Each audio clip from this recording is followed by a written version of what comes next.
Welcome to Wings of Inspired Business with your host and entrepreneur, Melinda Whitstock, along with her guests as they help up-and-coming female entrepreneurs manifest confidence, connections, and capital to exceed their wildest dreams in business and in life.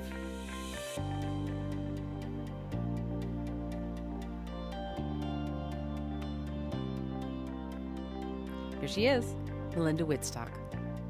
Hello, Sheros. Welcome to Wings of Inspired Business. Today, we're talking innovation at the cutting edge of technology. Think robots, artificial intelligence, 3D printing, and much more. I'm Melinda Whitstock, and the amazing super Shero you're about to meet today is an award-winning serial entrepreneur, engineer, and designer who's innovating solutions for leading global companies from Steelcase, Walmart, and Amtrak to NASA and JPL. She's all about connecting the dots in new ways across disciplines to see opportunities and value where others do not. Rania Hoteit is the CEO and co-founder of ID4A Technologies, a fast-growing company named Best Entrepreneurial Company in the U.S. by Entrepreneur magazine. Rania is an expert in industrial robot automation and emerging technologies in design. And before ID4A, she founded and led two other startups, SKU and Anoxic Lab. She's an international public speaker, entrepreneur pitch competition judge, and recognized social impact leader in women's empowerment and gender equality. Plus, Rania is, well, simply inspiring. So, ready, Sheros? Let's fly. Rania, welcome to Wings. Hi, Melinda. Thank you so much for having me on the show. Well, it's great you're here. I'm so excited to learn all about your company, ID4A Technologies. It's doing amazing things. What was the inspiration? ID4A is, I'll tell you a little bit about the company, how we started and how we grew. ID4A is the global design technology company that is based in San Francisco with an international team that is currently distributed across 6 major cities around the world. We are specialized in the design and development of platform solutions that leverage exponential technologies such as AI, 3D printing, machine vision, and industrial robots. So we build manufacturing automation software for robotic technologies. We also collaborate with corporate R&D labs and startup companies to develop their products from early concept stage to design, prototype, manufacturing, and distribution to market. I started the company. There's a little bit of history that contributed to how I started ID4A, beginning with my educational training and my career, and also my earlier journey as an entrepreneur since 2007.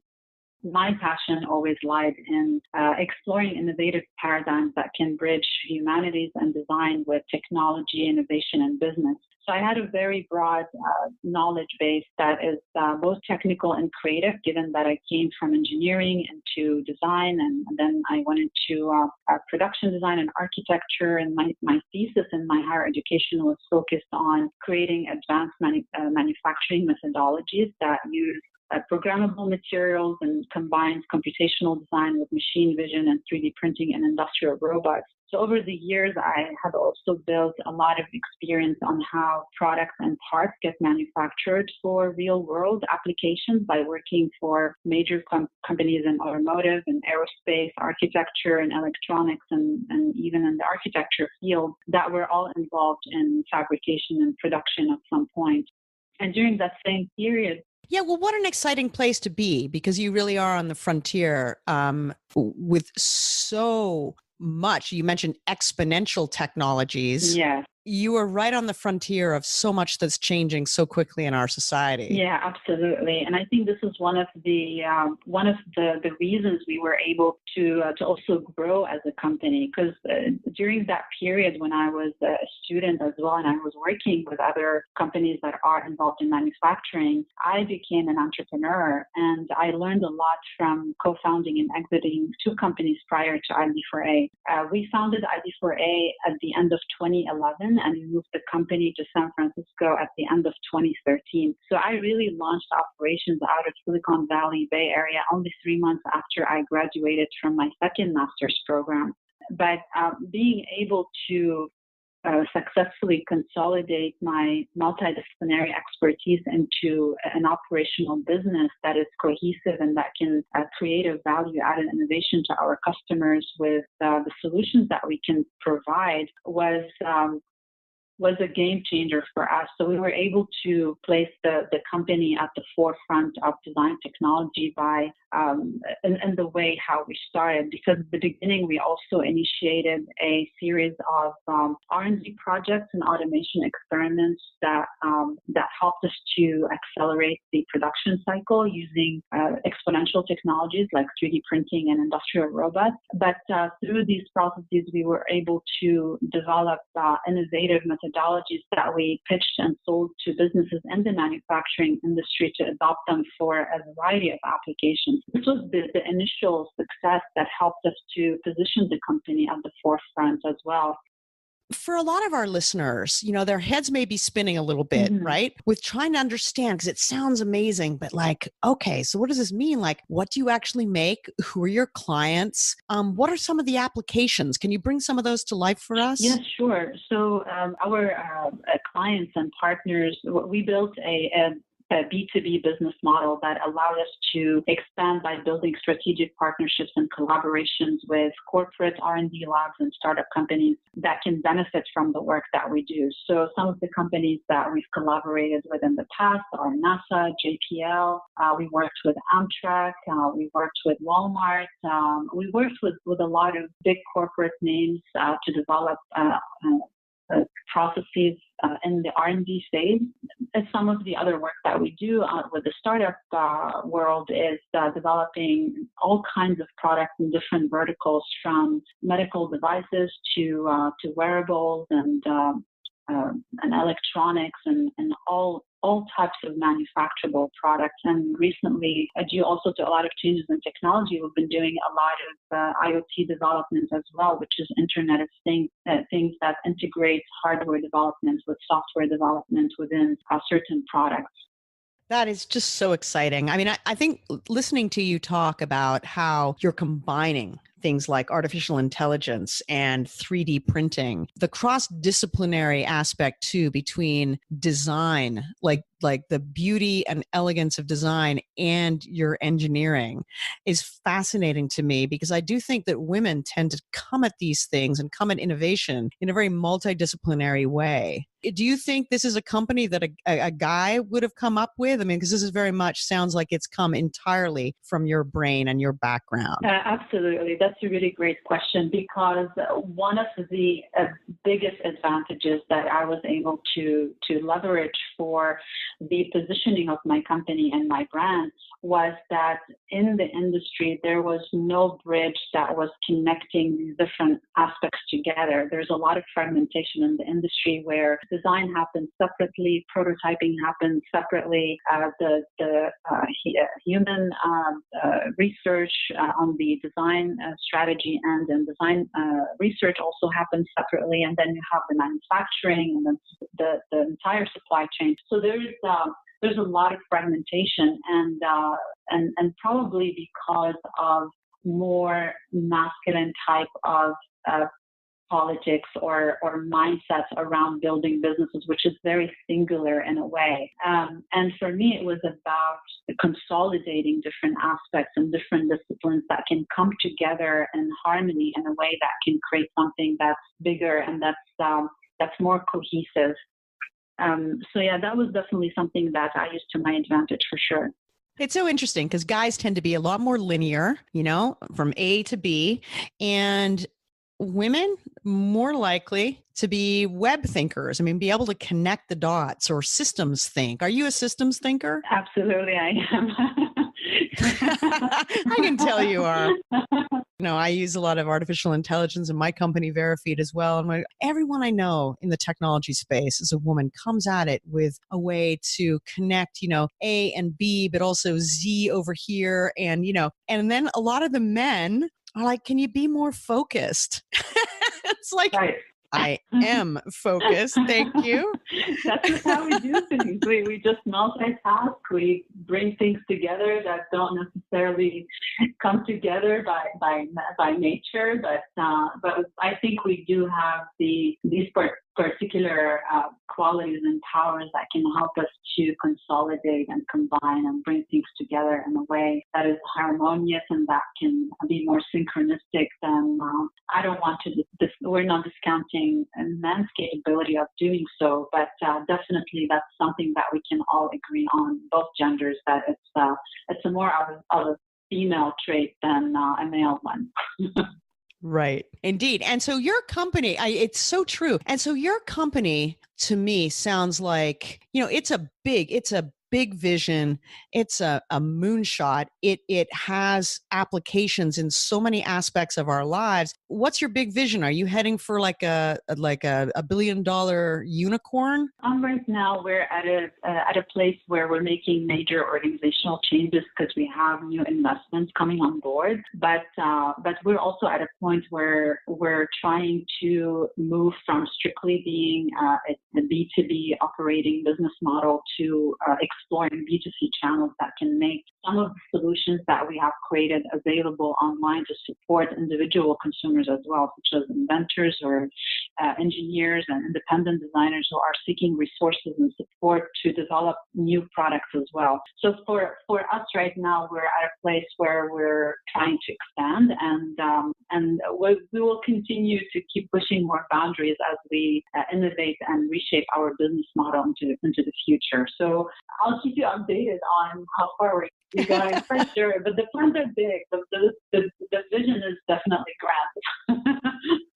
Yeah, I can imagine ID4A meets maker culture, That's a big one. Yeah. So let's go back in time a little bit. When did the entrepreneurial bug first bite you? Did you always know as a little girl that you were entrepreneurial?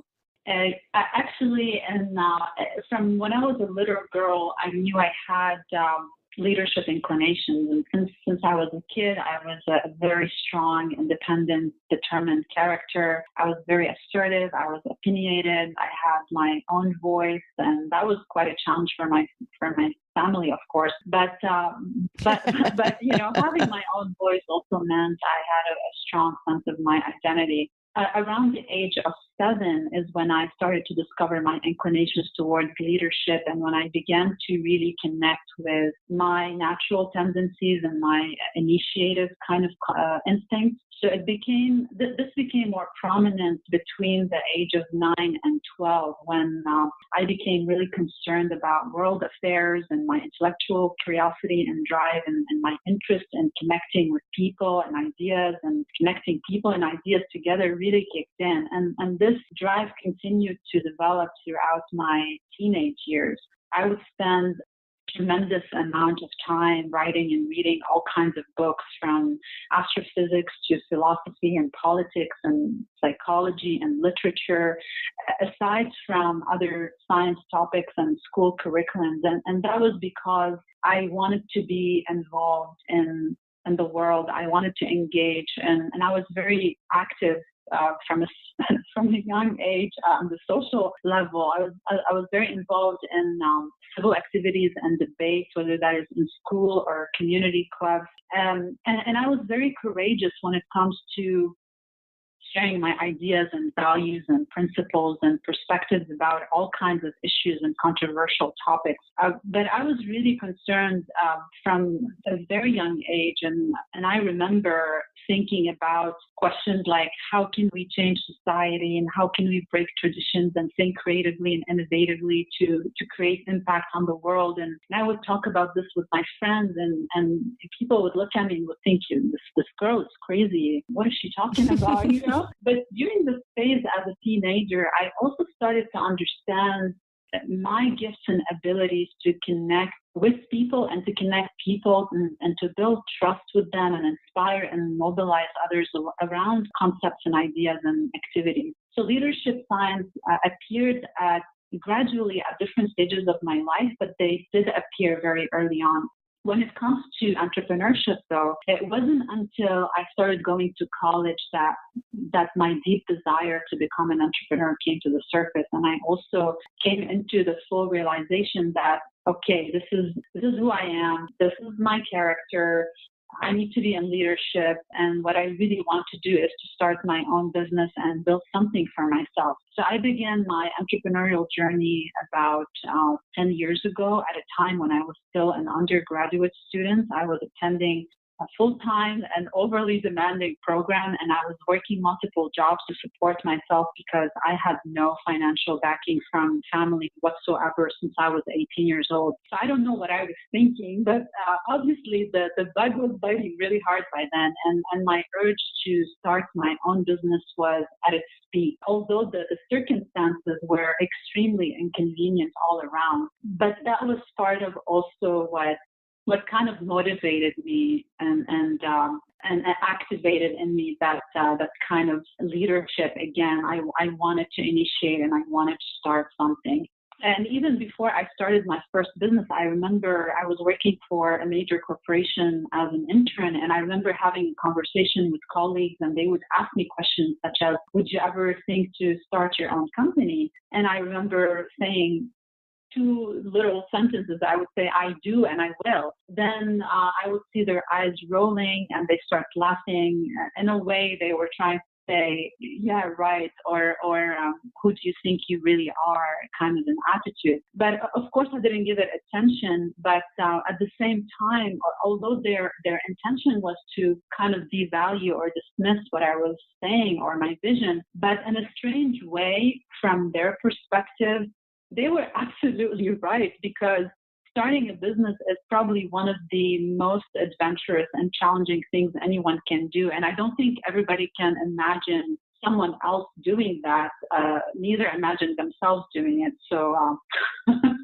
yeah, it's really true actually about that journey because, entrepreneur to entrepreneur, I will say that my friends who are not entrepreneurs, it's very, very difficult for them to understand what this journey is like. Mm-hmm. I mean, unless you're actually on it, because to be on it is to know that there are so many things beyond your control, that the only thing you can take for granted is change, that every day, like within the hour, you can be elated and devastated within the same hour. Very true. There are so, it's testing in so many ways. And so I think it's fascinating when people see in you, even as a 7-year-old, a 9-year-old, a 12-year-old, coming up in your teens, and they that kind of like eyes rolling, or who do you think they are? I often think that when people are making comments like that, they're really making the comment about themselves. But what's tricky is for a young woman coming up like you with all this vision and energy and leadership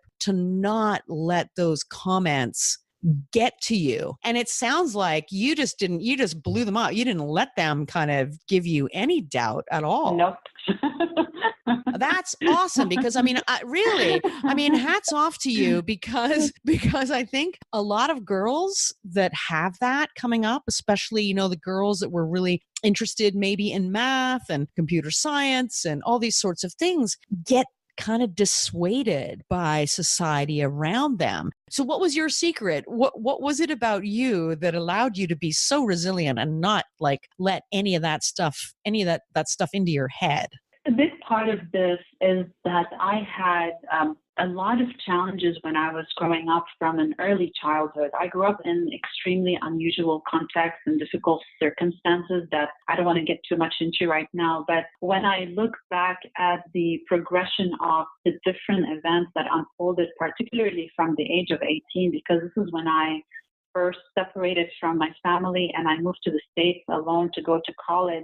I had no financial backing to do so. I boarded the plane to come to the States from Beirut, Lebanon, with only $1,000 in my pocket. I had no set plan, no clear vision of the future, and absolutely no idea how I will survive and continue my education. Wow. So there was a lot of struggles and obstacles that I had to navigate through. Since then, at different stages, from being a student, being a young woman, an immigrant, a self-starter, and all the way into becoming an entrepreneur, all these difficulties were were tremendous. For me, my focus was on how can I move myself from where am I now into where I want to be. And where I wanted to be, I wanted to create a path for myself that is functional and successful, that is aligned with my vision and my purpose that I found for myself. So I was very clear on that, and that was always my focus. My eye was always set on that future. So I was just kind of pushing through all kinds of challenges and obstacles because I wanted to get to where I want to be. And I still have this attitude because there's so much I still want to do and I want to achieve. But that's kind of this particular type of determination was definitely the secret really behind getting through a lot of setbacks and challenges. But the two biggest challenges that I had to overcome, aside from separating with my family, were definitely lacking the support and guidance, and also lacking the financial security. And when I first came here, I had to work excessively to sustain myself and my education. When I decided to become an entrepreneur, I was still a student. I had little savings to nothing at all. But I also had a deep desire to continue my education. So dropping out for me was not even an option. And that added a different layer of challenges. So I had to make a lot of sacrifices and adapt in order to make things work for me and to make it to the finish line, regardless of how difficult everything was. And along the way, and I'm sure you can relate to this, and a lot of people can relate to this as well, is I had a lot of challenges facing prejudice, sexism, discrimination, and many hateful encounters with people that were simply just putting me down or trying to bring me down, whether that is in college or at work. And during the early stages of setting up and growing my business, I had to break through a lot of gender barriers as well, especially being in double male dominated industries, and both in tech and manufacturing. So all of this, I think, all of this really taught me a lot. I had to become a self-learner and to become fully self-reliant. When it comes to business, I did not go to school to study business. I learned business when I was in school studying engineering, design, and architecture. So it really, it required me a tremendous effort and a lot of time to also build the knowledge and expertise at an expedited pace, so I could move myself forward. So again, it was that determination, that curiosity, that persistence and the self-reliance. It's just a lot of factors that contributed to where I am now, of course.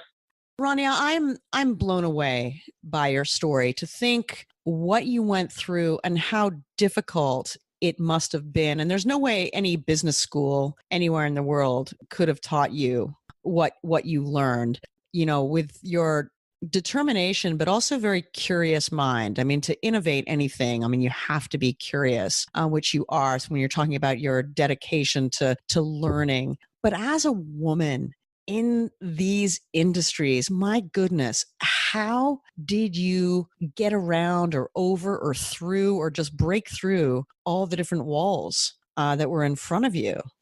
I'll tell you one thing that really helped me to go through, because I've seen a lot of women who did not have the willpower to stick all the way to the end, even if they had started to study certain fields like tech or manufacturing, or if they had the opportunity to start a business. It's very difficult to stay the course because there's a lot of gender politics and there's a lot of barriers that women have to get through. But one of the key factors that were very helpful to me is my own belief and my sense of equality with others. I had no doubt that I am equal and I could even perform much better than other people, regardless of gender, because I don't think competencies have to do anything with gender at all. So for me, it was more about focusing on me becoming better, learning as many skills as I can, understanding where my weaknesses are so I can develop those areas really fast. I was really focused on myself and on my vision and what I want to accomplish. And I was just shutting down every single negative voice or instance or incident or talk or conversation that was coming my way, because I had to go through a lot of this. And having a very resilient nature and an emotional maturity really helped me to stick the course. Because when you enter to a client and you're trying to onboard a new client, and then they look at you and they say, "Oh, you're the CEO of the company," and then you say, "What did you expect?"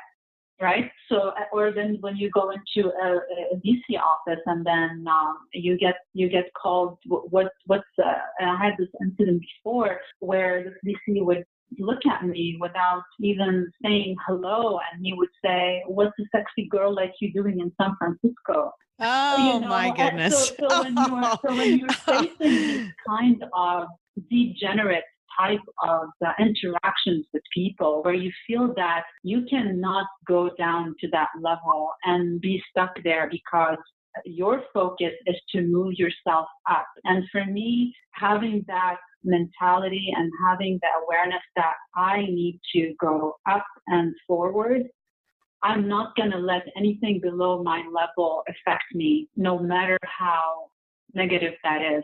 So, this is interesting. Well, really gets into the territory of what is the mindset that is absolutely like a necessity for a female tech entrepreneur, really any female entrepreneur, but particularly innovating in tech. What's the mindset that you have to have? So you mentioned not letting any of these negative experiences or comments or any of that affect you in any way, but that must have been hard. How did you do that? How did you not let it get to you? It is very hard because at the end of the day, we are emotional creatures, and it's very difficult for you to ignore how you're emotionally reacting to something when it's being invasive, when it's being toxic. It's very difficult to do that. But it's not really about ignoring your negative reactions to these situations. It's about keeping your mind set on the positive, on where you want to go. So for me, it's, and I think that's a mindset that would be very helpful, especially for women, because we deal with a lot of circumstances and events and microaggressions that men don't really understand, because normally we get most of that from men and from women who are not, who are also not fully developed and aware of what equality looks like. So you see also a lot of women discriminating against themselves and against other women without understanding that that's what they're doing. So you can be discouraged by both genders, not just by men. But given that we are exposed to a lot of microaggressions and a lot of stereotypes and a lot of labeling, imagine where we would be if we would let every single one of them get in the way and stop us from doing what we want to do. And imagine where we would be. We definitely would be way before 1930s.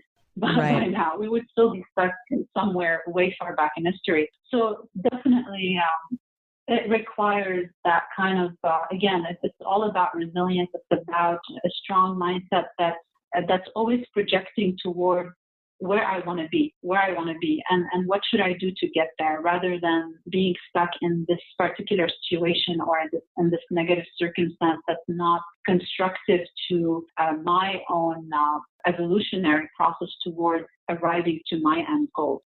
So many women who are running emerging growth, scalable technology companies struggle to get their fair share of venture capital. There's so many biases that we're up against, I guess, when we go into those meetings. And so in your experience, having raised money, having 2 exits to your name, successfully raising money, what kind of advice can you give women when they walk into that meeting in Sand Hill Road or in New York or here where I am in Washington, D.C.? How did you successfully raise money? Let me tell you one thing first. I walked out of at least 15 or 20 meetings before I raised money. And this incident that I talked to you about was one of the most recent ones, because that was when I first moved the company from LA to San Francisco, and I was seeking funding. And, that was the kind of attitude that I was getting from a lot of Silicon Valley-based VC firms and encounters with men with that kind of mentality and attitude, unfortunately. But I think the process of going through these kind of adversities also helped me to build a lot of strength. At some point when I would turn and not say anything, next time I would come back and call things off and call things out and cut the person off and tell them, this is what you just did and it's not acceptable. And if you want to divert the conversation in a more constructive way, we can start over. I'll give you another chance. So in a way, you can respond by ignoring and moving away, or you can respond by calling the person out on their bad behavior and giving them a chance to adjust so you could build a constructive business relationship with them. I think that's one of the key differentiators between successfully moving into the next phase in public relations or failing to move forward. Because, when you cut communication, that's it. You're not negotiating anymore. So I think my advice would be to build as many negotiation opportunities as possible. And in order to do that, you have to be very alert in how the conversation is moving, what you're hearing, what the person is saying, how their body language is, what kind of words they're using, so you can respond very quickly. So you have to be very agile conversationalist, so you can divert the conversation in your favor if you wanted to go there, because it's very easy to quit. And I've done that multiple times because I was so agitated or so furious, and I was not at the level where I had a good mastery over my reactions in these kind of situations. But as I built those skills, it got so much better. So it's really about continuing to work on your skills and on your emotional maturity and how you manage yourself and you manage stressful situations, so you can always have the upper hand in directing these kinds of meetings and the most favorable way possible. Even if the meeting doesn't end up with raising money, at least you have left with a positive impact on who you met with. You left a good impression with the people that you saw, and you might come back and have an opportunity with them at a second time or at a third time in the future. Yeah. So, but this is so interesting because it's not only your own skills and your own reaction. And you talked about, learning the mastery so you would still be in it and still have an opportunity to negotiate, and how you got better at that over time. But also this idea of agility and really listening to what's going on in the meeting. There's code. I guess, when you're a newcomer, it's your first startup. It's very, very difficult if you don't run in those circles already to actually understand between the lines what the VC is actually saying to you, especially if you're all focused on your presentation and actually really understanding that. Is there a way, or do you see that women are getting a little bit better at helping each other, kind of cluing each other into this language or how to navigate these meetings a little bit better? Because I think we don't have the same networks that a lot of the guys have, where they all hang out together and do stuff together. I don't know. I mean, do you see there's a way that we can kind of help each other with all of this? Definitely. There's a lot of efforts by amazing women that are building networks to support other women as well. And I'm one of these individuals who've been very active in the social impact realm with women empowerment and working actively on bringing more gender equality to other organizations and building more equality-driven teams as well. More from our Super Shero guest in a moment. First, I want to share with you Springboard Enterprises, one of our sponsors at Wings. Springboard is an accelerator and network for female-founded technology businesses. It's helped me and 684 other female entrepreneurs grow, fund, and scale their businesses. So far, $7.9 billion in capital raised, 160 exits, 13 IPOs. Learn about the Springboard Dolphin Tank and its accelerators for media tech and life sciences. If your business qualifies, apply. It will change your life. That's Springboard Enterprises at sb.co. We talk a lot about leveraging our authentic feminine power because when we're being authentic, we connect more deeply with our customers, our team, our investors, our vendors. That's why I'm sharing my company Verifeed's innovative social media strategy for you Sheros who want to grow your true tribe of influential customers.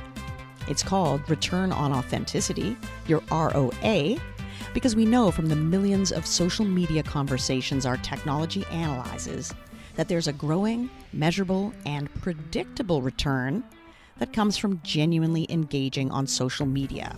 So, if you're highly motivated and mission-driven and you want to ignite your business growth and brand buzz, I've got a special offer that you can check out right now.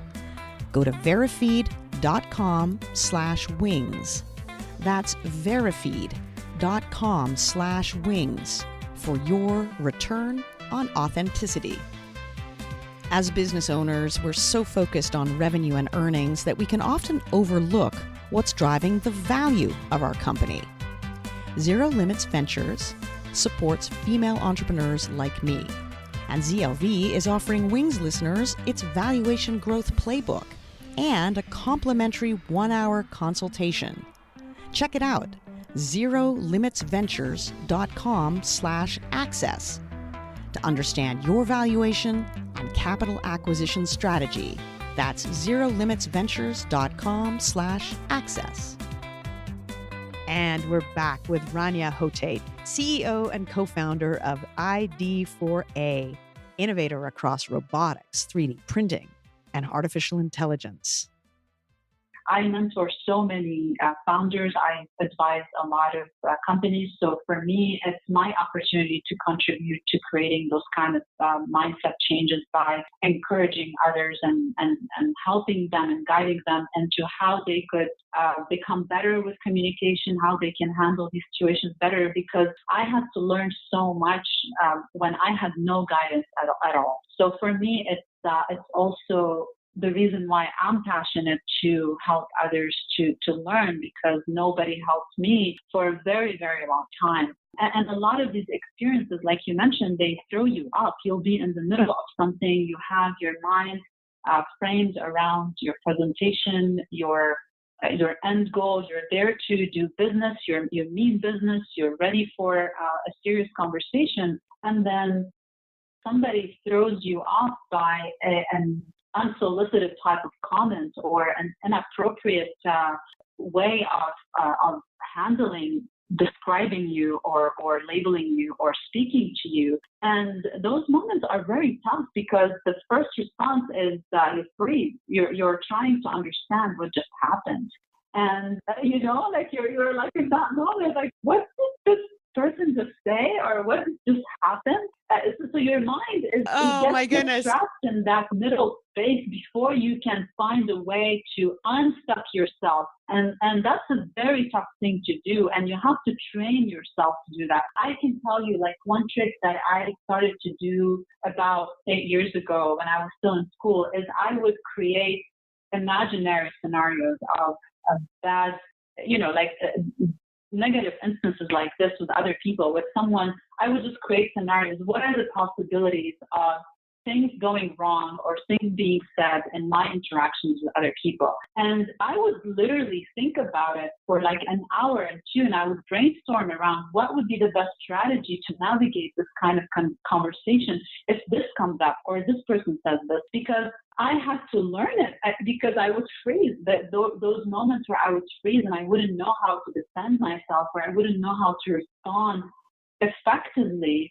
led me to a place where I'm like, okay, we need to do something about this. You have to learn something new. And for me to push myself into that new level of resilience where I can take a better action and respond with more agility, I have to start training myself to anticipate, which is kind of unfortunate, but we kind of have to do that. It's like preparing for an earthquake. How do you prepare for an earthquake, really? So it was more about reversing these scenarios and seeing how I can manage and teach myself new ways to handle certain things. And over time, these became new habits, and I became very fluent in these kind of instances because I was training myself vigorously on getting better with handling my interpersonal relationships with other people and how to handle conversation and communication effectively without losing my power.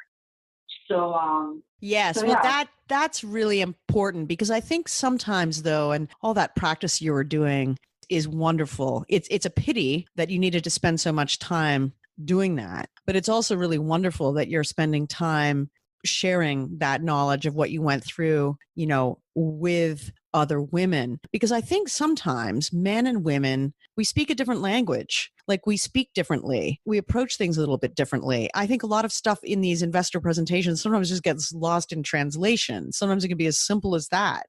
What are 3 things, as say you would tell a woman who is preparing, say, for an investor pitch, how best to prepare for that? What are the top 3 things that would come to your mind?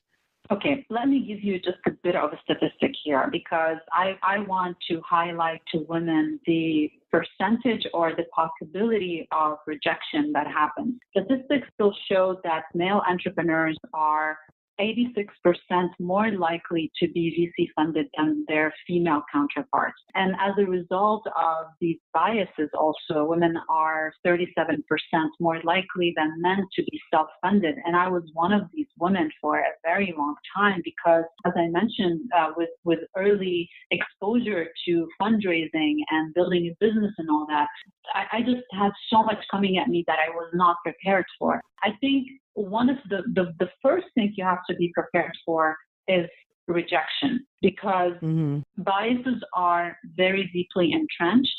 That's our reality. So you have to have a realistic understanding of what we're dealing with still at a societal level. There's a huge percentage and a huge probability that you will either be rejected, you will be overlooked, you will be dismissed, you won't be listened to not because you're doing anything wrong or you don't have a great idea or a great personality or an amazing presentation, but simply because you just are facing a moment of a gender bias. And it's that simple. It's there. So you have to be prepared for that. The second one is be yourself. Don't try to, and I've had this and I've had so many conversations around this with women who would say things like, I try to avoid wearing a certain style, or I would try to avoid letting my hair loose, or I would try to look ugly in order to avoid being objectified. So all these things are self-discriminatory signs.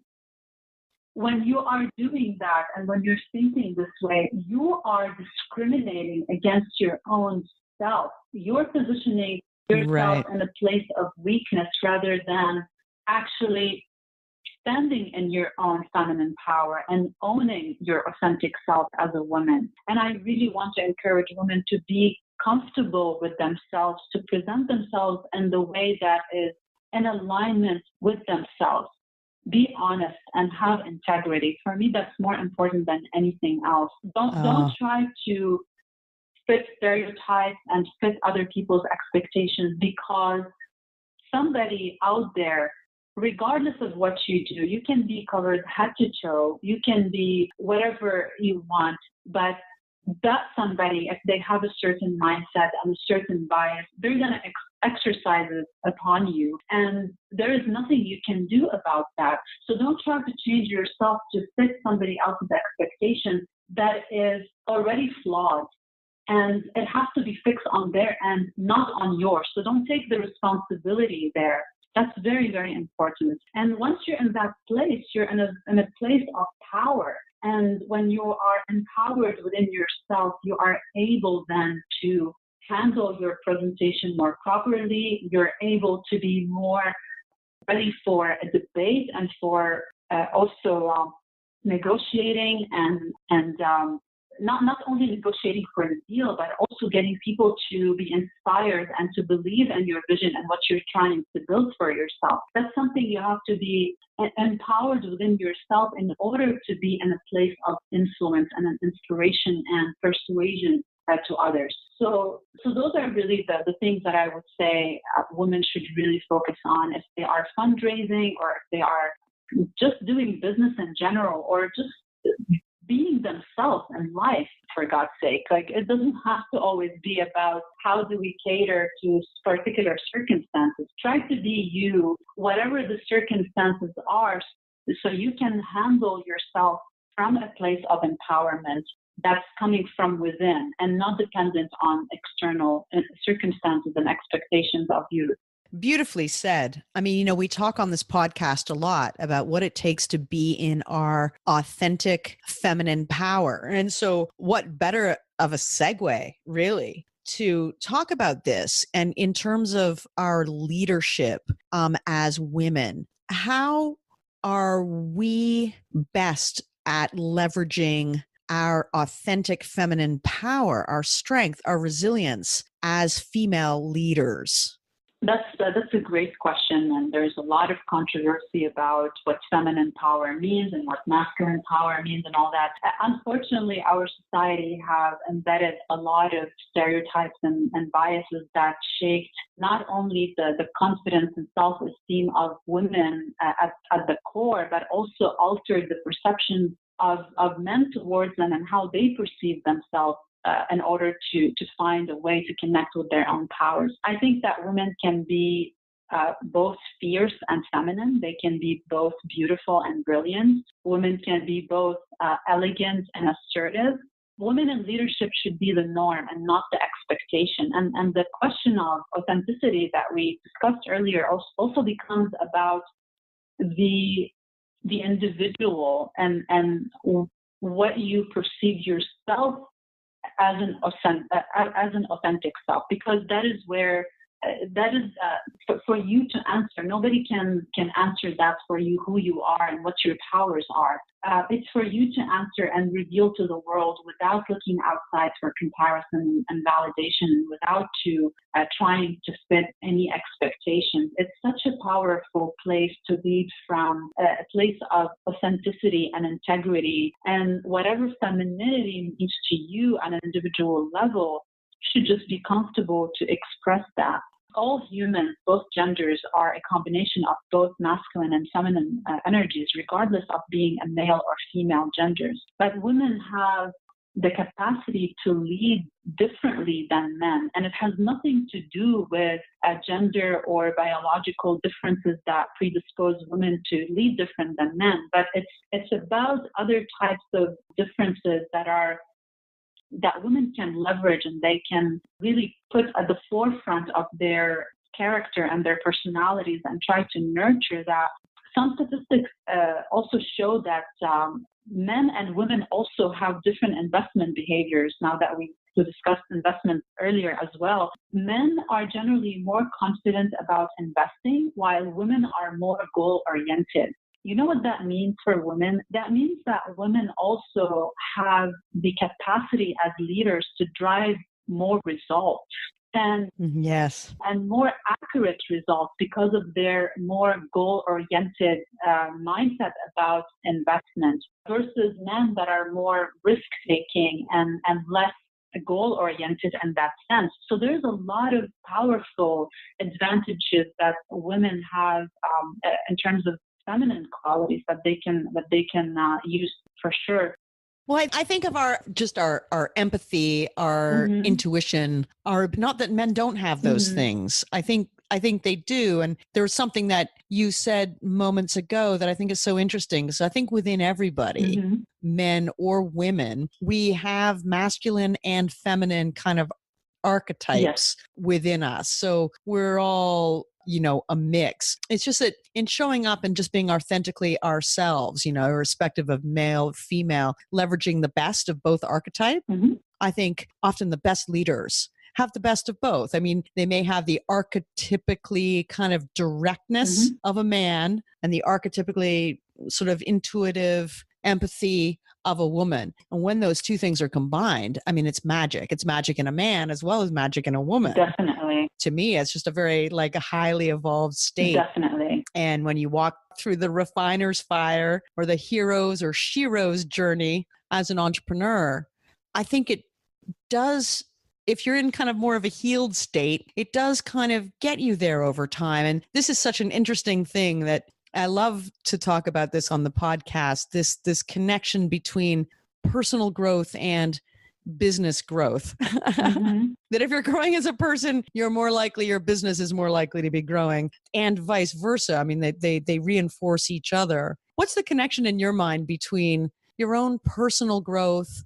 Some people would, call it their spirituality or just this level of kind of personal evolution and the growth of your business. The connection between the two is absolutely inseparable. The level of success that you can reach and the growth of your business will never surpass the level that you reach with your personal development and growth. When we encounter individuals who are dissatisfied with the status of their career or the business growth at the current state that they're in, they often don't realize that they are not vested in the personal development department to reach higher levels of growth.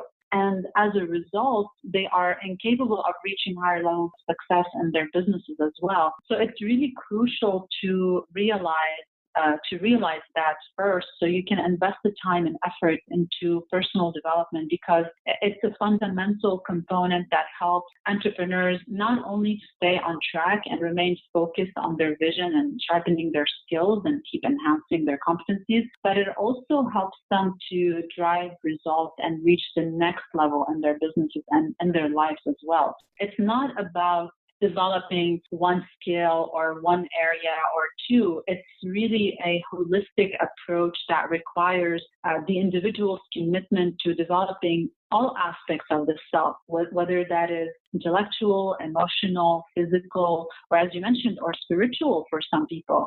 I got to learn, I get asked about this question a lot when I'm working with other founders and advising and mentoring a lot of teams. What do I really do? What do I really do in order to develop at a personal level? And I want to say to people who are listening to us and not sure what to do, please take note of what I'm about to say. There are very well established ideas on effective personal development practices and strategies that the most successful people use, including myself, and everybody should use these. These 6 techniques are reading. Reading is very important. That's something I've been doing excessively since I was a kid, and I learned so much on my own. But people tend to think about learning as a sprint, where you learn a little bit and then you don't have to learn anything anymore, and then you can move on with your life. But the problem with that is that there's so much, the evolution is nonstop in the world. So your learning is also a nonstop process, and you have to be consistent about continually improving yourself. So it's important to put your hands on great psychology books, self-help books, business books, anything that can help you to learn about how you can improve who you are and understand who you are at the core is very important. In other words, you have to become more intellectually self-reliant and be ready to learn rather than being also dependent on others telling you what to do and what to think for yourself, which is, I think it's detrimental. That's awesome. What's before you go on to number 2, what book are you reading right now? At the moment, I'm going to have to grab it for you because I have like 4 different books that I'm... I have a whole bunch. I'm always reading about 4 books at the same time as well. But I agree with you on the reading. You have to. It's so important. The book that I'm reading at the moment that I've been focused on finishing is called The Reciprocity Advantage. It's by Bob Johnson and Carl Ron. It's about how do you create partnerships for innovation and growth. So I highly recommend this book. That's going on my book. list.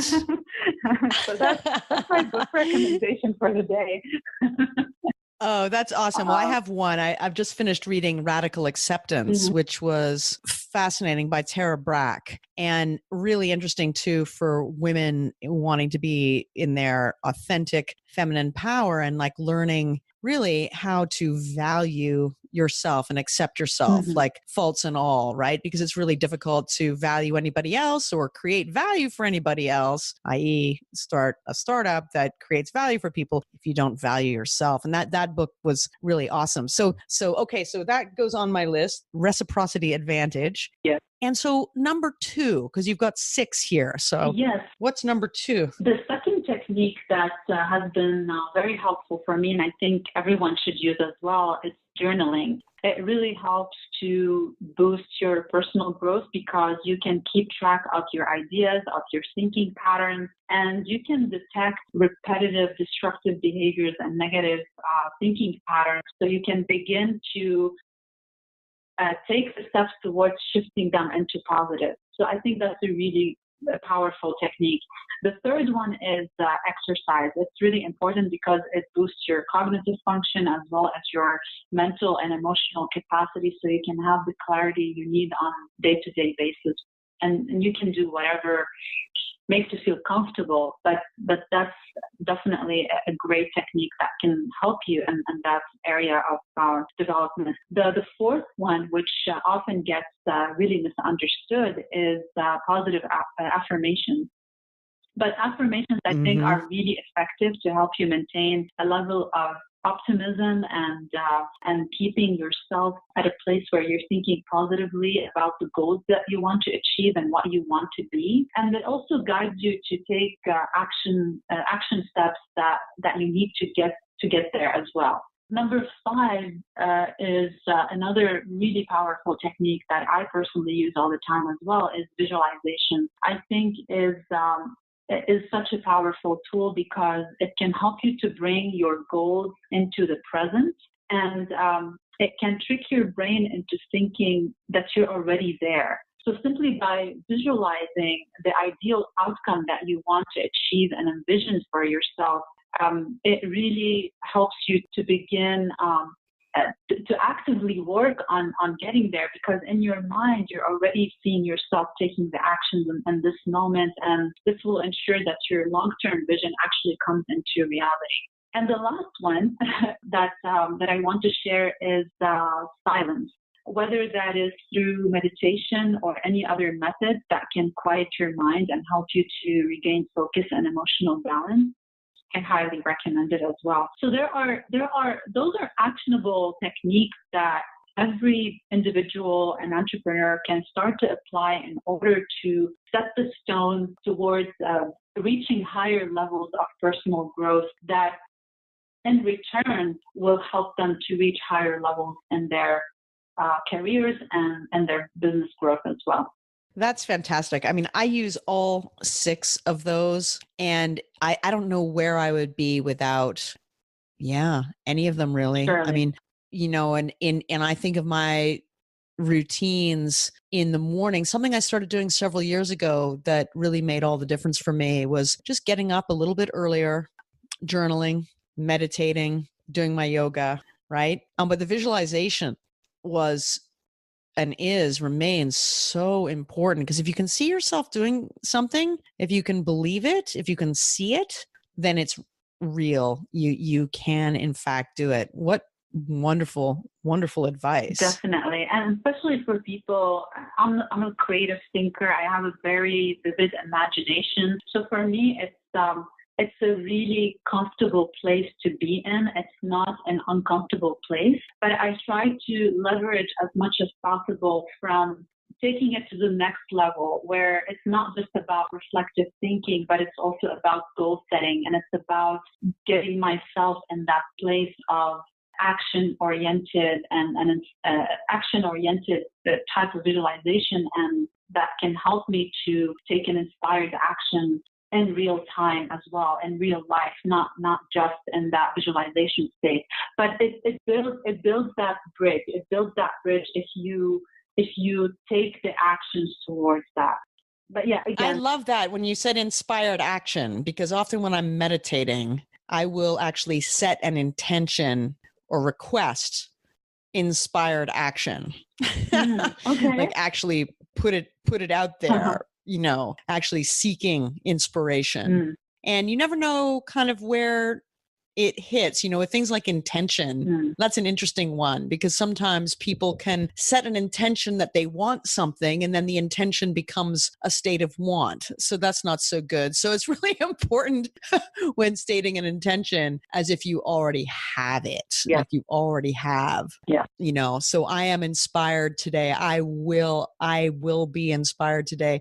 So Rania, as we wrap up the interview, I'm really interested in the concept of moonshots, because we hear a lot about folks like Elon Musk or Naveen Jain taking on these massive, big world problems and solving them with entrepreneurship, the sort of innovation that comes from entrepreneurship. And yet we don't hear a lot of women taking moonshots. Is that because they're not? We're holding ourselves back for some reason, or we are, or we're trying, but we're trying in silence. What's your take on that? I think both points that you just made, they're both true in their own way. I don't think that there aren't women at all. There are women, but they are few.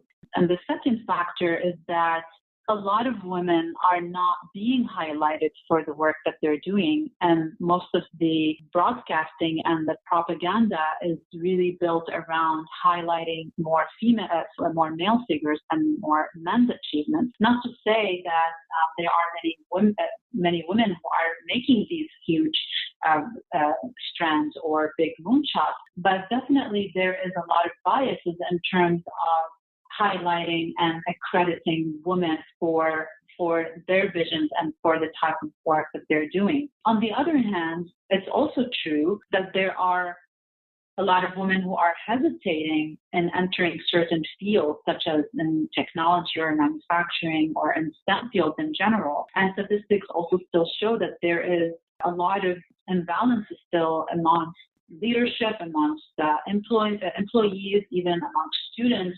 There's still a lot of imbalances and inequality in terms of the numbers of women that are coming into leadership, the women that are pursuing education in technology and innovation fields, and women who are actually getting jobs in companies. So all these imbalances are contributing to this kind of distorted view on who is taking these big moonshots and who's not. And definitely we're seeing a lot of women just coming out of the dark from history being highlighted just 60 years later after they have invented a technology or came up with a brilliant idea that had a tremendous impact on how the history of technology unfolded afterwards. So there is a lack of accreditation for sure. There's a lot of ghosting to women. There are biases in terms of advancing and helping women to come into leadership and retain women into positions in male-dominated industries. But also women need to take the responsibility to their own vision and their own dreams.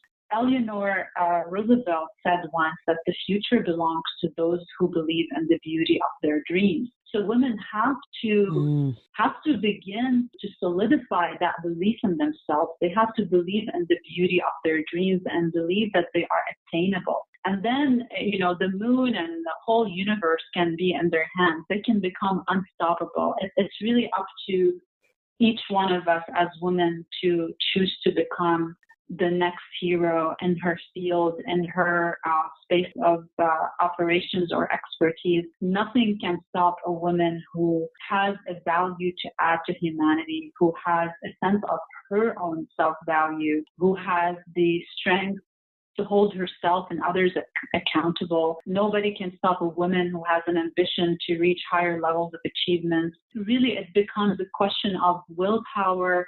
Am I willing to carve my own path? Am I determined enough to succeed? Am I willing to go in, just take charge and go in and lead with a business idea or lead with a technology or innovation idea and just go with that. So it's not impossible. We just need more courage from women and more support from the global society to help integrate women better so they can contribute more efficiently to the global economy and to innovation at a global scale.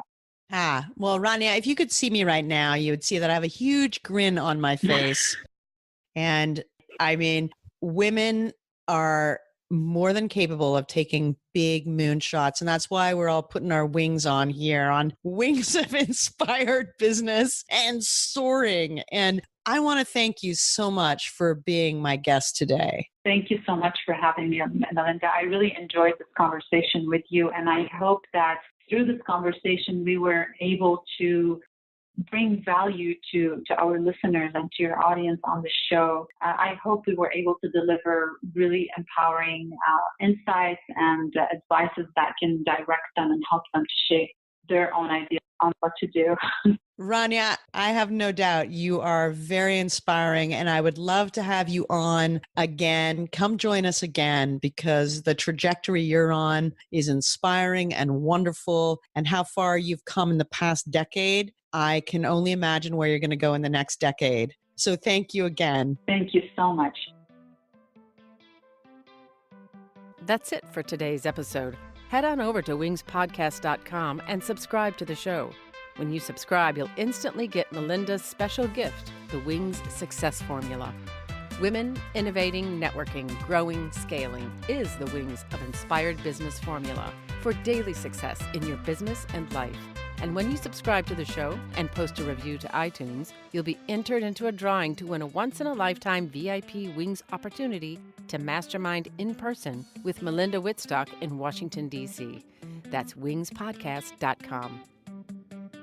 Be sure to join the growing Wings community on Facebook at Wings Podcast, where Melinda and leading female entrepreneurs share stories, inspirations, challenges, tips, and more. That's facebook.com/Wings Podcast. And follow Melinda on Twitter at Melinda Wings.